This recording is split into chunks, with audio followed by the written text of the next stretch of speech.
If you ask how AI learns, you'll usually get some version of the same story. We imagine a model making predictions, comparing those predictions to the correct answers, and using the difference as an error signal. From there, the picture is that the model adjusts its internal parameters in whatever direction reduces the error, like a ball rolling downhill toward a lower point. It's a neat description, feels tidy, and so natural that it's easy to stop there. But there's another part of this story that turns out to be strange. The procedure used to train many of our most capable AI systems does not make steady, clean progress downhill. It lurches, wiggles, and updates itself using only partial information.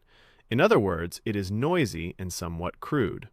This procedure, called stochastic gradient descent, or SGD, often outperforms methods that seem more disciplined, precise, and exact. So the interesting question is why this messy, noisy, and clearly imperfect process works so well. And interestingly enough, one of the strongest answers actually comes from physics. By the way, if you are interested in exploring other applications of this SGD in building physics-inspired AI models, I have put together a research roadmap that you can download using the link in the description. Now back to the video. To see why physics can answer why the noisy SGD process works so well, it helps to start with the usual picture.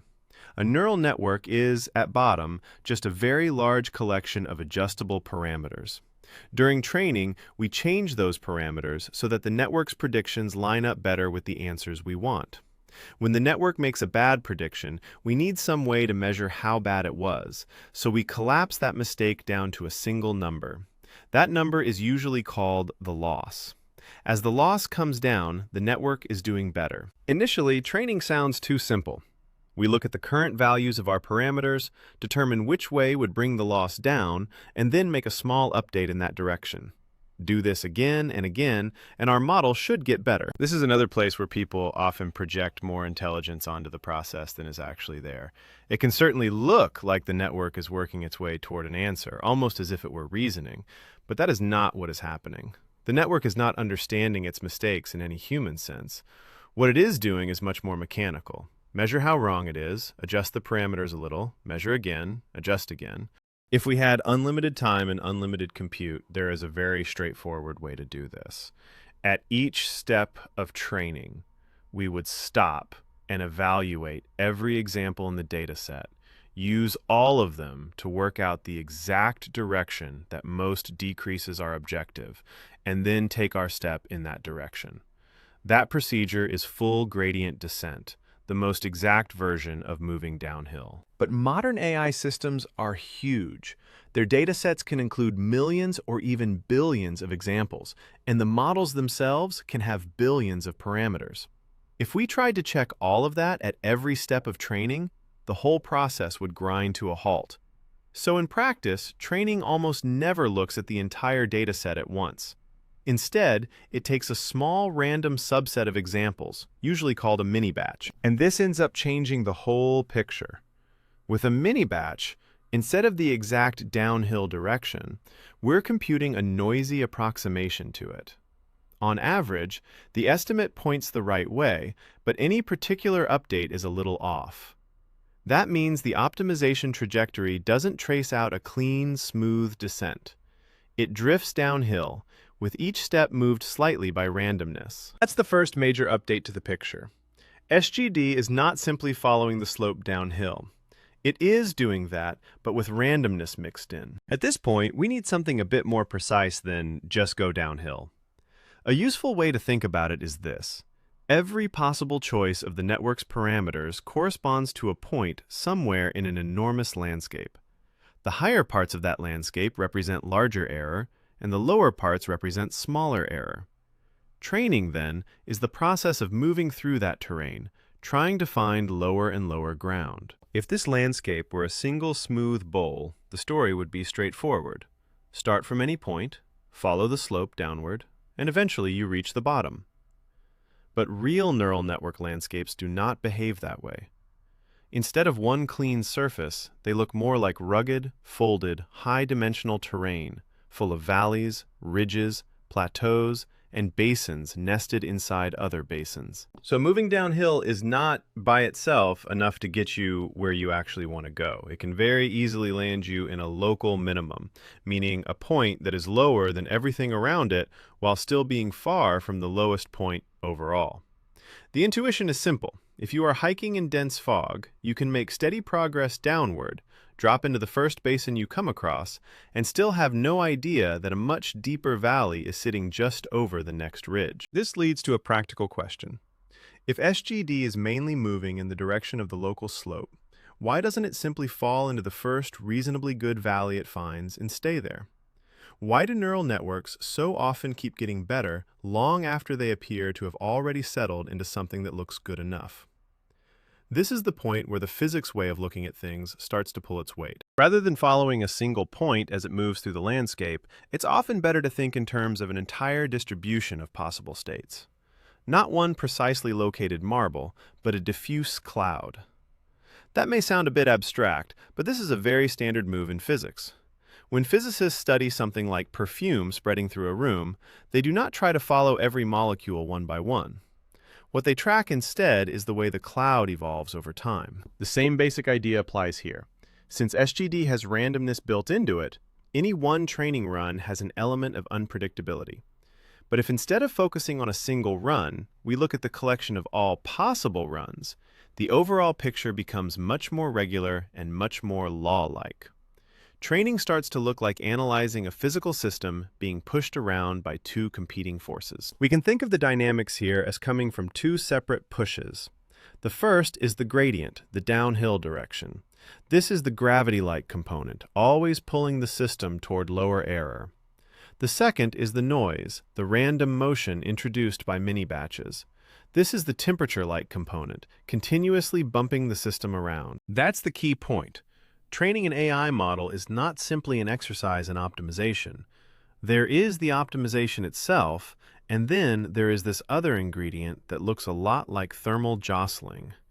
And this reduces the mystery of why the incomplete SGD works so well. Early in training, the story is usually pretty simple. Our network begins from a fairly poor set of parameters, so the effective slope is steep, and the main motion is strongly downhill. There is still randomness in the updates, but in this stage it is small relative to the overall drift. Instead of fanning out, the cloud of parameters stays fairly tight and typically contracts as it moves with some confidence toward a nearby basin. This is the drift regime. By drift, I just mean the deterministic part is doing most of the work. In this setting, the system moves much like a ball rolling downhill under gravity. This also helps explain why training can look so quick at the beginning. The loss comes down and the accuracy goes up very rapidly when the training is just started. On the surface, everything seems to be moving in exactly the right direction, but there's a catch hiding underneath that story.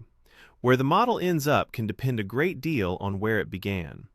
If the parameter cloud gets drawn into the closest valley early in training, then initialization matters much more than people often assume. Start from a different part of the landscape, and you can easily be pulled into a different basin instead. That's why fast progress at the beginning can be misleading. It gives the impression that the system is moving toward the answer, when in practice it may simply be settling into the closest solution that is good enough. This is a pattern most practitioners recognize. A model improves quickly at first, then the gains shrink until progress seems to disappear entirely. At that point, it's easy to conclude that learning has run its course. But the physics points to something else. The model may not be finished at all. It may simply have entered a region of the landscape where the incline has become very gentle. Once that downward trend starts to flatten out, noise begins to have a much larger effect. This is the diffusion regime. Diffusion is what you get once random motion starts to matter. In physics, it's the same basic process that makes smoke fan out through the air or heat work its way through a piece of metal. In AI training, the picture changes in a similar way. Instead of the parameter cloud only pulling inward and tightening, it begins to drift outward, spread, and search through more of the space. A helpful picture here is a marble resting in a bowl. With no shaking, it rolls down to the lowest point and simply remains there. Once we start shaking the bowl, even a little, the marble begins to move around. For the most part, it still spends its time near the bottom, but every so often, one jolt is enough to send it up and over the edge, where it drops into a neighboring bowl instead. That is the second major realization. Noise is not just something that introduces error. In practice, it can also be the thing that lets a system break out of false basins. This helps explain one of the more surprising things about SGD. Its lack of precision is not merely something we put up with. It may be part of the reason it works at all. Because SGD does not ever fully settle into place, it can move past solutions that are only reasonably good, and sometimes make its way to better ones. But now we run into the next question. If noise is enough to kick the system out of a valley, what really matters is the time scale. How long does that escape actually take? This isn't only a theoretical question. It turns into a very practical one the moment you start training a model. If performance is flattened out, is that the signal to stop? Or are you looking at a temporary valley, with the model still needing a rare jump to get out? Physicists and mathematicians usually call this the escape time, or more specifically, the mean exit time, the average amount of time a system takes to get out of a basin. You do not need any equations to see the basic picture. If the valley is deep and the walls are steep, getting out is harder, so the escape time grows. If the noise is weak, large kicks are rare, and escape takes longer still. If we increase the noise, escape can happen more quickly. But if we push that too far, the system may stop settling into anything useful at all. What the physics view really adds here is a disciplined way to reason about these waiting times. Not an exact clock, but a way of saying that, given a particular set of conditions, escape should happen neither immediately nor only after an absurdly long delay. In that light, a training plateau is not automatically evidence that something has gone wrong. Sometimes it is simply the long, quiet stretch before a rare transition finally occurs. What makes this even more interesting in modern deep learning is that the randomness is not spread evenly across every direction. In today's neural networks, it's common to have vastly more parameters than the data can pin down. In other words, there are far more adjustable settings than actual constraints coming from the examples we train on. In that regime, the noise introduced by SGD does not behave like some uniform haze poking the model equally in every possible direction. It has structure. It pushes much more strongly along certain directions in parameter space, while leaving many others comparatively untouched. If that still feels a bit slippery, picture being dropped into a huge building and told you can move only through certain hallways. You're free to roam, but only along the routes the building allows. That's the idea behind degenerate and directional noise in this setting.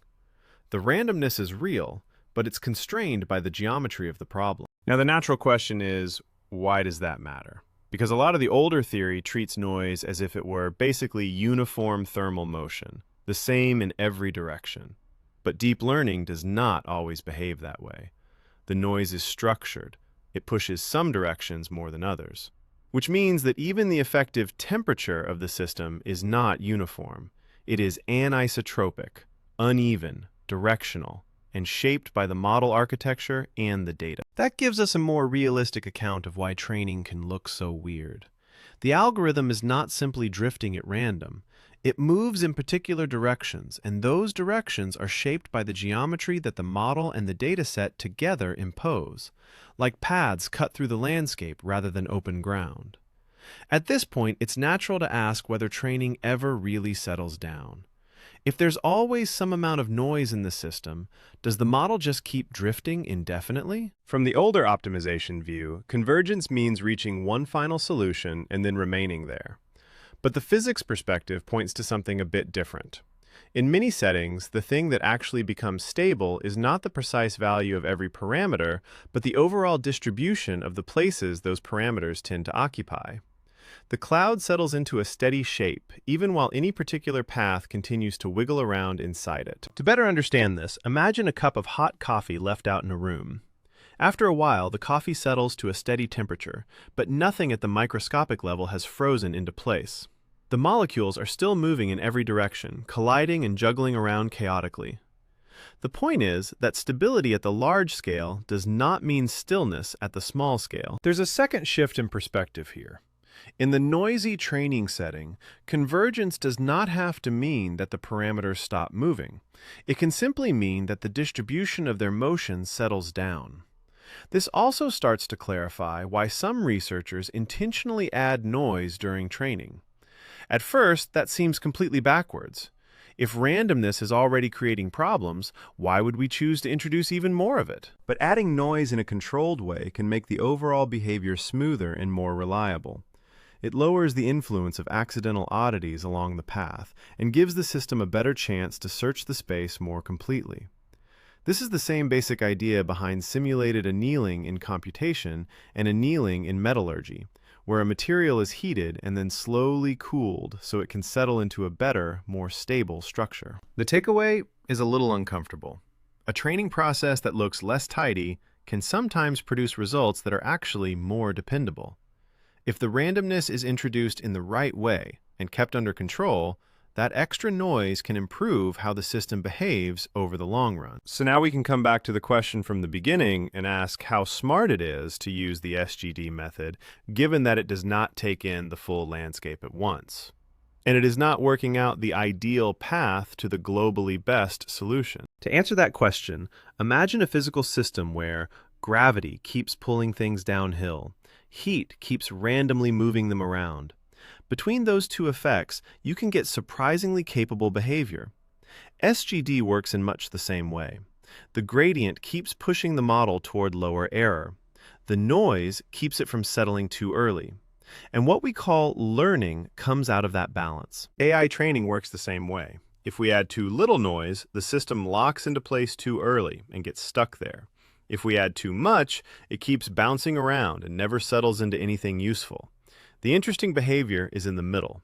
We need enough structure to keep moving in a productive direction, but enough randomness to keep from getting trapped. Looked at from this angle, a lot of standard training knobs start to read differently. Batch size changes how noisy our updates are. The learning rate controls not just how far we move at each step, but also how much random motion the system effectively picks up along the way. Weight decay and other forms of regularization reshape the valleys we move through. If we inject noise explicitly, we change the exploration directly. These are ways of tuning a physical process. And that may be the most satisfying conclusion here. When training a neural net, what we're really doing is shaping the behavior of a dynamical system, managing its pull towards certain states, the noise that shakes it around, and whether it can break free. Thanks for watching. Until the next video, take good care of yourself.